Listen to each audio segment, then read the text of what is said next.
I think we have it, folks, a worthy alternative to Lethal Company. REPO, or Retrieve, Extract, and Profit Operation, hits you and your friends with finding and extracting goods from multiple locations while avoiding monsters. Another game with looting and monsters, and we've got a guide to help you with them. From floating heads to vomit-spewing snake-like creatures, we've got you covered with every monster in REPO so far. Now, the game is still in early access, so this list is definitely going to grow, hence the "so far" in the title. The game also, as of writing this, just came out, so everyone's still trying to figure out how these monsters work, from how they spawn to how they actually act. So if some of this information is obsolete by the time the video releases, I apologize. The way we're going to do this is we're going to cover each of these monsters in alphabetical order, starting with the animal. This yellow worm-looking thing is an annoyance more than an actual threat. The animal is a fast-moving creature that's a bit unpredictable in its movements. It's also generally harmless, even when attacking, only dealing 2 HP damage if it attacks. Now, if you have 1 HP, I can see why that's going to be a problem, but if you are playing correctly, you won't have that low HP. Skill issue. You can try picking it up, but the animal will just move around even faster, and the only thing that'll stop it is if multiple players try grabbing it. If done properly, the animal will freeze for a few seconds before scurrying away. Moving on to a slightly more harmless animal, we have the apex predator, or the duck. This adorable little duck can be seen following you around trying to get in your way. It doesn't actually attack you in this state, but the constant quacking and pestering it does is in hopes of getting your attention. It just wants you to pick it up. That's what I did. I regretted it, because you shouldn't pick it up. Don't, because if you do, it'll transform into a horrible, tooth-filled monstrosity that'll kill you quickly. So best thing to do is ignore it. I know it's getting in the way, but you're better than that. I believe in you. You won't pick it up. Anyway, next on the list, we have the banger. So these numbskulls, get it, because they're skulls, come in groups of 3, and they are usually seen roaming around aimlessly until they lock onto a player. While they seem harmless at first, this is a guise. Don't fall for it. These things are like bombs from Mario. They become walking explosives that will chase you down and try to take you down. You'll know they're active when you hear their fuse go off, and when you do, you gotta run for cover. Find a bed to hide under. Something to, protect you from the explosion, because if you're lucky, something to protect you from the explosion. If you're lucky, the room you're in might even have a safe place to pick them up and toss them into, like a pit. I think it might have been a manor level, but for some reason the middle of the manor just had this pit, so I just picked up the banger and threw it in there. It's really easy. Just be sure you time the throw correctly or else you'll fall victim to their explosions. Get it? So, what's after banger? Bow tie. That's what.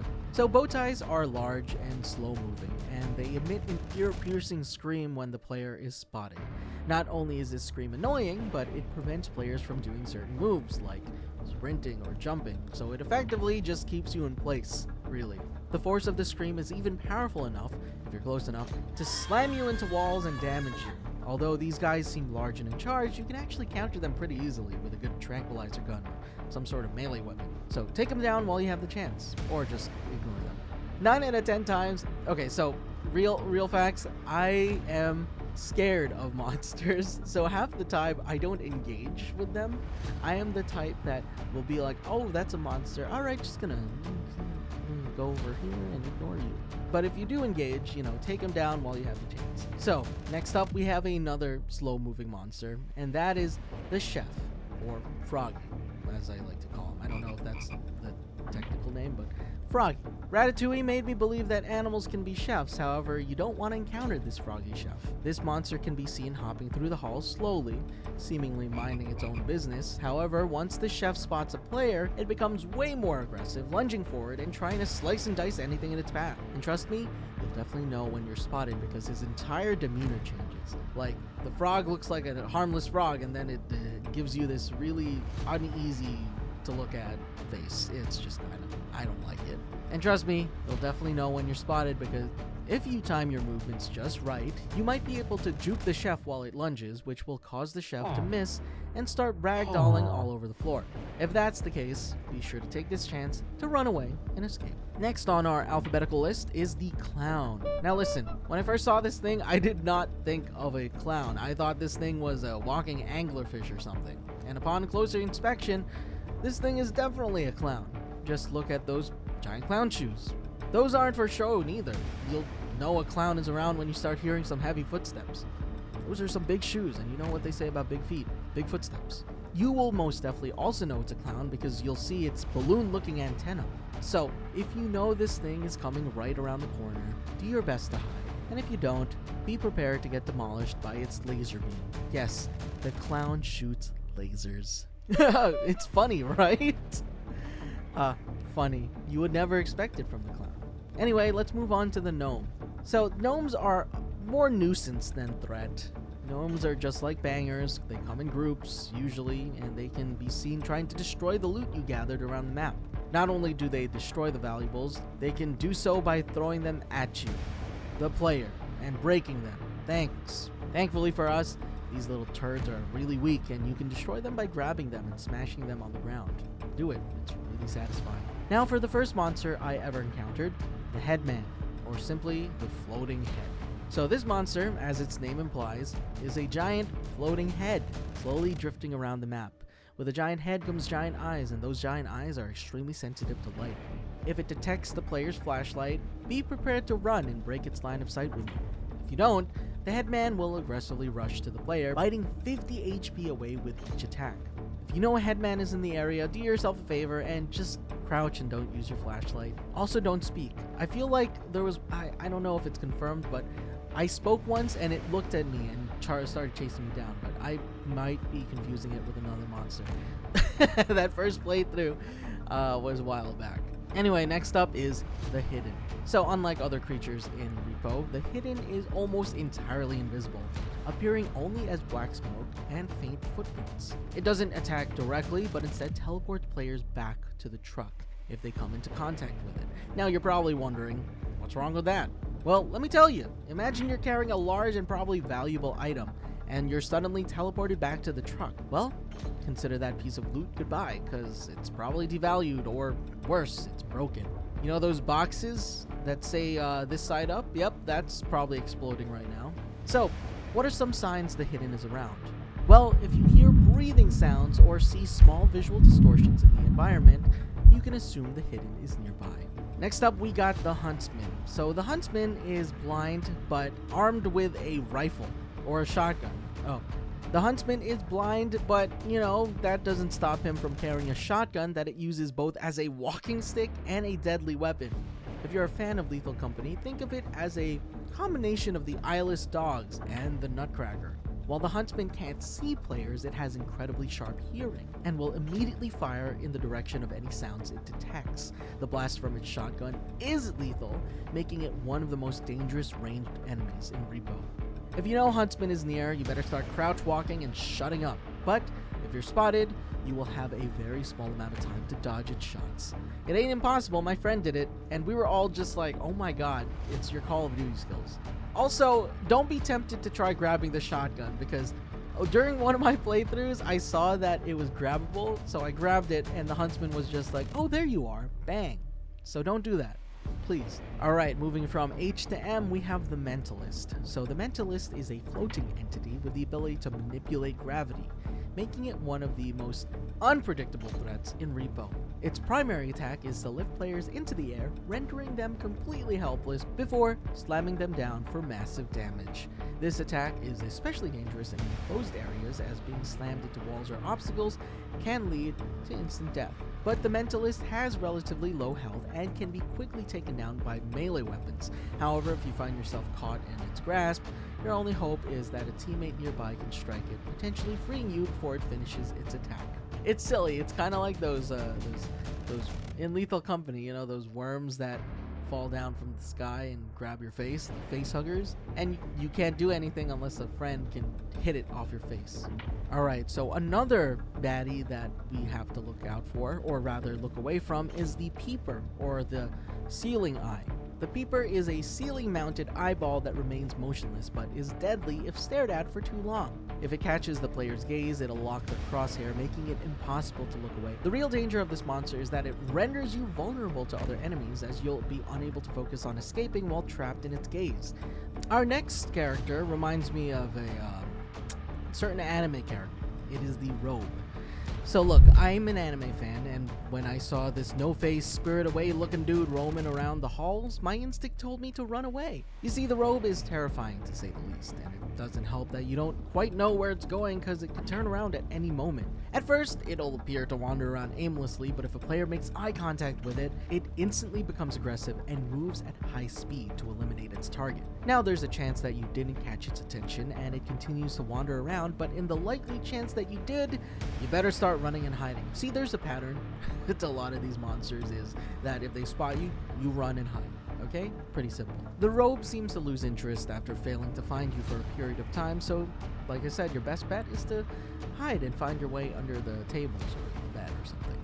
The Reaper. So the Reaper is a tall, scarecrow-like creature that moves with slow but deliberate steps.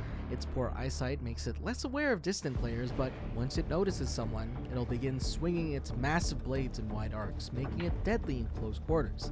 Especially if you round the corner and you see this ugly-looking creature, it's kind of surprising, okay? I mean, look at it. It's so... I hate it. I hate how it looks. So, if you find yourself in its path, your best strategy is to run around a corner and break its line of sight because its memory is incredibly short. But if you must fight it, be aware that it can knock items out of your hands, making combat a little risky. Alright, let's talk about the Rugrat. The Rugrat is basically a baby or a toddler, and just like some babies or toddlers, these things are little monsters. They steal your stuff, they throw it at you sometimes and hurt you, and while it doesn't hurt much, it's just chaos all around. The easiest way to deal with a Rugrat is to carry it and slam it against the wall or floor or something. Don't take that out of context. I'm talking about the Rugrat monster from R.E.P.O, not a real baby. That's so terrible to say. However, the thing is, these are a bit heavy for their size. They may look small, but they're heavy, and you kind of need more than one person to carry it. So you gotta use teamwork. You know, teamwork makes the dream work. Speaking of babies, we get the Shadow Child next. Now, the Shadow Child is a tall and skinny monster, and it kind of acts like an Enderman from Minecraft. It teleports randomly, often appearing in dimly lit areas, and its presence causes the player's screen to darken. Now, unlike most enemies, it doesn't attack immediately. Instead, it waits for players to look at it for a little long, to kind of aggro it, at which point it'll yoink them backwards, dealing 30 HP damage. Now, to avoid its attack, you just simply look away and move in the opposite direction. It can be annoying, but it isn't really a major threat. Also, it's funny because I think when I first encountered the robe, I thought it was the Shadow Child, and then I looked at it and the robe started chasing me. So while they look similar, they act a little different, okay? Alright, we're getting down to the last three on the list. Next up is the Spewer. The Spewer is a fast-flying, snake-looking like nuisance that either chases or flees when spotting a player. And if it latches onto you, it doesn't really do damage, but it does this funny thing where it deepens your voice and makes you puke out acid, which can hurt teammates, monsters, and scrap. So if you do end up, start spewing yourself, just look at the floor. Now the thing is, if you do corner a Spewer, it will vomit a powerful acid blast, which will deal heavy damage. And while it's not aggressive, it does alert sound-sensitive enemies, making stealth a little difficult. So the way you counter it is you can shake it off by grabbing and flailing it, or avoiding eye contact to prevent puking on valuables. Now, surprisingly, its acid is strong enough to kill monsters like the clown, so if you're clever, you can turn it into an accidental ally and, use it to your advantage. Now, next up is the Trudge. Now, the Trudge is slow, but unstoppable, dragging a massive spiked mace as it roams the floor. Now, you'll hear its grinding footsteps long before it sees you, but once it does see you, it unleashes a shockwave that pulls all players toward it, leaving them vulnerable to an instant kill bash attack. It's not dumb either. It checks hiding spots with a fleshy tendril, so hiding under furniture won't really save you. So what is your best move? Well, run and avoid it entirely, like I've been saying the entire time. This thing has high health and really isn't worth fighting. My friends and I encountered our first Trudge in one of the manor levels with the outdoor area, and we just kind of let it do its thing while we collected the loot. I feel like none of the other monsters spawned while this thing was on the map. Maybe the toddler spawned, but that's about it. So, if you do try to fight it, your best bet is landmines. But really, you should just avoid it.